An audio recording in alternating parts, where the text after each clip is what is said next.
Trump एक तरफ हमारे फील्ड मार्शल को स्मार्ट कहता है और दूसरी तरफ नरेंद्र सिंह मोदी को भी स्मार्ट कहता है।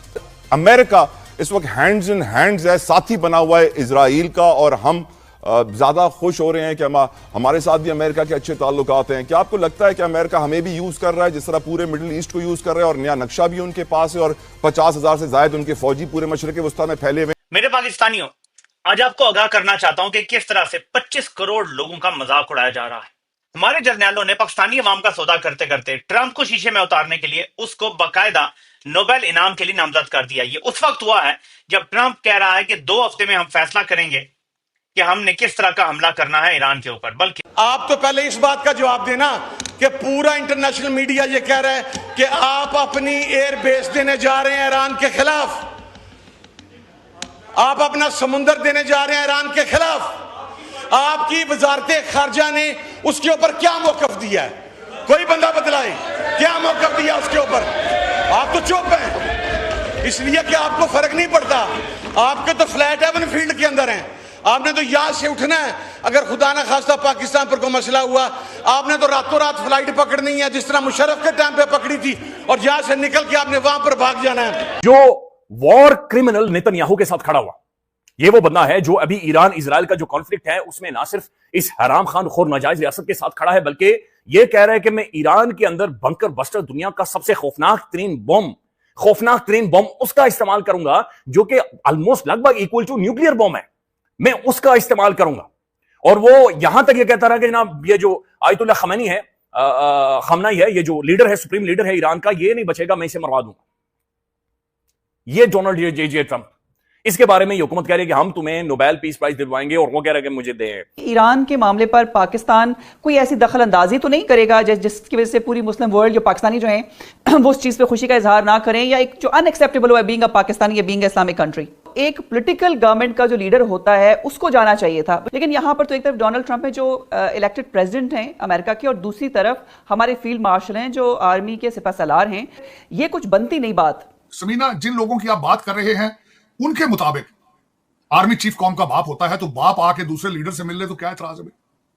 उनके मुताबिक जो है वो तो पूरा, बाजवा साहब was the father of the nation, लेकिन आज नहीं है जब तक उनको गोद उठा के 2018 के इलेक्शन के जरिए असेंबलियों में ना लेकर आए और करप्शन में इन्वॉल्व ना हो, तो हर चीज पे एतराज है, और वो एतराज बंद नहीं हो सकता। अफसोस के साथ कहूंगा, जिस टोले की आप बात कर रहे हैं वो डिक्टेशन लेते हैं मेरी दीदी बरखा दत्त जैसे लोगों से, जिन्होंने ये खबर उड़ाई थी कि आर्मी चीफ साहब ने अंदर डोनाल्ड ट्रंप साहब को खमनाई, ईरान के खमनाई की लोकेशन दी है। अफसोस के साथ कहूंगा, अमेरिका को लोकेशन का क्या ख्याल है वो पाकिस्तान से लेने की जरूरत है? वो खुद रोटियां नाक में डालते हैं। अमेरिका का secretary of state Marco Rubio Shahbaz Sharif से फोन पे बात करता है।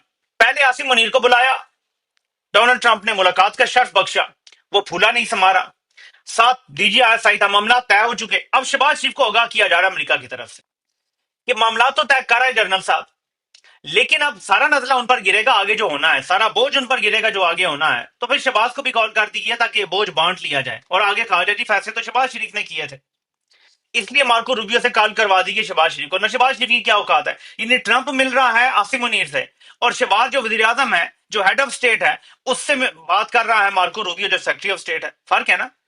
और हम ये जानते हैं कि ये इजराइल ईरान जंग इस वक्त उरूज पे पहुंच चुकी है, बड़े पैमाने पे नुकसान हो रहा है। इजराइल न सिर्फ ईरान पे अपने फाइटर पायलट से अटैक कर रहा है, इजराइल इस वक्त फलस्तीन में रोजाना 50 से 100 खाने की तलाश में बेचारे मजलूम फलस्तीनियों को गोली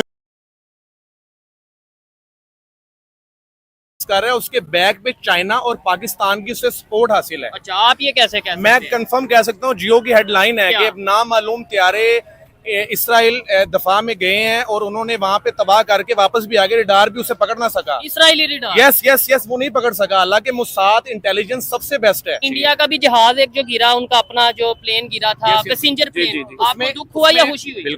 बिल्कुल हमें बहुत दुख हुआ है। जो भी पाकिस्तानी उसे दुख होना चाहिए, क्योंकि वो इंसानियत का नुकसान हुआ है, इंसानियत का नुकसान हुआ है। 250 के करीब लोग, और एक बंदा बचा है, एक बंदा।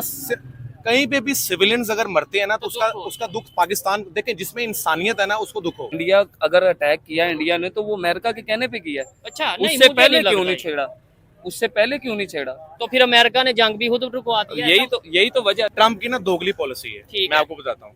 ट्रंप एक दफा जिस तरह पाकिस्तान और इंडिया की 3-4 दिन के लिए जंग जो हुई है उसके अंदर वो इंडिया को कह रहा है कि आप भी सीज फायर करें, पाकिस्तान को कह रहा है आप भी सीज फायर करें, लेकिन अच्छा यहाँ पे भी उसने ईरान को बोला है कि ईरान आप खामोश हो जो, इस मामले को मैं सुलह मतलब ऑन टेबल लेके आता हूँ, टेबल टॉक करते हैं, लेकिन वो जंगी बेड़े भी भेज रहा है। ईरान ने मिसाइल मारे हैं उनके एक हॉस्पिटल पे जहाँ पे ना इसराइली फौजी थे। अच्छा, नेतन्याहू ने एक कमेंट किया है कि आपको सिविलियंस पे क्यों मारा है, तो 22,000 बच्चा जो फलस्तीन में शहीद हुआ क्या वो सिविलियन नहीं था? उनका एक ही लॉजिक है, उनका मकसद ही एक है कि हमने अब इसराइल खत्म करना है। ठीक है, और उन्होंने खत्म करना है। मेरा मानना है कि हमारा इस टाइम जो मेन दुश्मन है वो इंडिया नहीं, वो इसराइल है। और ये 7 मई, 8 मई, 9 मई, 10 मई को पाकिस्तानियों ने प्रूव किया है।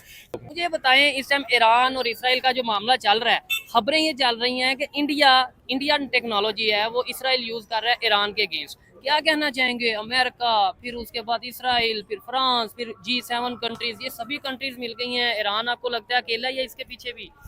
सबसे पहले अस्सलाम वालेकुम। ईरान इस time one man army show आ रहा है। अच्छा। इसलिए इस टाइम उसे अमेरिका भी ये सपोर्ट कर रहा है इसराइल को, इस टाइम इंग्लैंड भी सपोर्ट कर रहा है, फ्रांस भी सपोर्ट कर रहा है। इंडिया के 73 जो बंदे हैं इस टाइम वहां से पकड़े गए हैं। अच्छा। ईरान ने पकड़े हैं, ठीक है, जो उनके जासूसी कर रहे थे। ठीक है। तो वो भी है सारा, लेकिन उनकी 12 लेयर्स को तोड़ के भी अगर ईरान इस टाइम अटैक कर रहा है तो 57 इस्लामिक कंट्रीज है, उनको सोचना चाहिए कुछ। 56 कंट्रीज को सोचना चाहिए कि ईरान अकेला खड़ा है सिर्फ, अभी उसके पास किसी किस्म का कोई भी एयरफोर्स नहीं है। ठीक है। उनके पास जो भी है वो अपने बिहाफ पे है। अभी उनका जो एटॉमिक पावर नहीं है। मजे की बात यह है कि जो उनके जो आयतुल्ला खामनी जो भी उनका नाम है, जी। उन्होंने बोला है कि ईरान को तुम अभी जानते ही नहीं हो, ईरान झुकना पसंद नहीं करता, ईरान मरना पसंद करेगा लेकिन झुकेगा नहीं। ठीक हो गया। 57 इस्लामिक कंट्रीज को उससे सीखना चाहिए। ठीक है। अच्छा, आपने एक बात की है कि इस टाइम 7 लेयर्स, कितनी लेयर्स आपने पता नहीं? 12 लेयर्स है। 12 लेयर्स हैं इसराइल का जो डिफेंस सिस्टम है उसकी। 12 लेयर्स। वो सभी जो उनसे डिसमिस करके वो वहां तक पहुंच रहा है। अगर मिसाइल ईरान का क्या वजह है? अभी कुछ टाइम पहले 5-6 माह पहले ईरान ने 4000 मिसाइल स्ट्राइक की थी इसराइल पे, लेकिन तब तो वो नहीं थे इतने कामयाब हो पाए। बेसिकली ना ईरान के बारे में एक चीज मशहूर है, ईरान प्रॉक्सी वार करता है। अच्छा।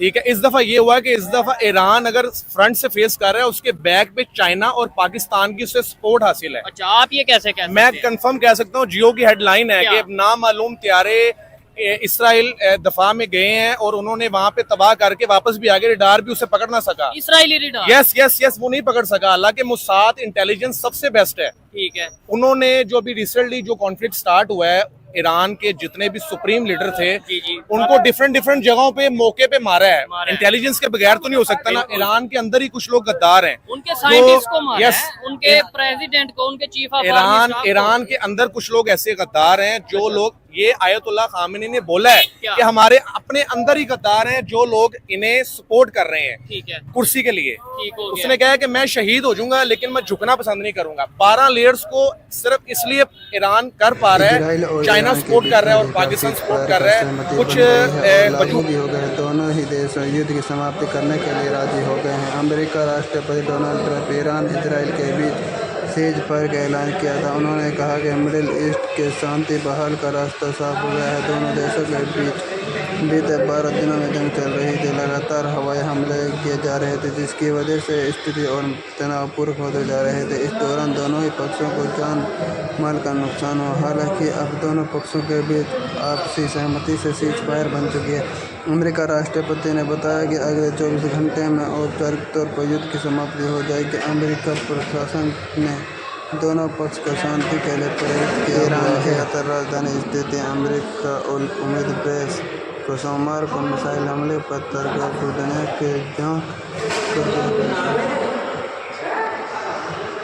पूरी दुनिया को चौंका दिया, जिसकी वजह से कतर को कुछ घंटों के लिए अपना एयरबेस बंद करना होगा। ईरान के सर्वोच्च नेता अयतुल्ला खामेनी ने अमेरिका बेस पर हमले के बाद कहा कि ईरान किसी भी संसद के